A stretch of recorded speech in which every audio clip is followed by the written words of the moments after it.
একটা আয়তাকার বাগানের দৈর্ঘ্য ও প্রস্থ উভয়কে 10% বৃদ্ধি করলে তার ক্ষেত্রফল শতকরা কত বৃদ্ধি পাবে?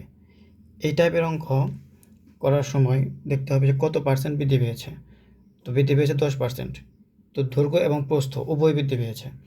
তো এটা শর্টকাট নিয়ম হচ্ছে, যে পার্সেন্টেজ দেওয়া থাকবে সেটা হচ্ছে আমরা 2 বার লিখব, মানে দৈর্ঘ্য এবং প্রস্থ। তো এটা হচ্ছে 20। তারপর দেখতে হবে এখানে কত পার্সেন্টেজ দেওয়া আছে, সেই পার্সেন্টেজটাকে আমরা 10 দ্বারা ভাগ করব। এখানে অন্য কিছু থাকতে পারে, 20, 30 যত খুশি থাকতে পারে।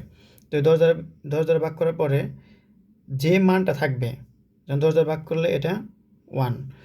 তো 1 থাকার পরে, তো 2 বার আছে, এই জন্য আমরা 2 বার গুণ করব। তাহলে 1 গুণ করলে 1। তো এটার সাথে হচ্ছে আমরা 1 যোগ করে দেব, অ্যান্সার 21%।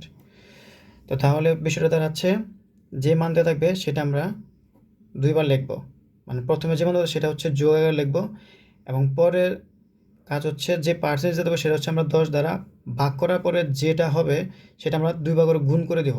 তাহলে প্রথমে যোগ, পরে গুণ, তারপর 2টা যোগ করে দেব, যেটা হবে সেটা অ্যান্সার।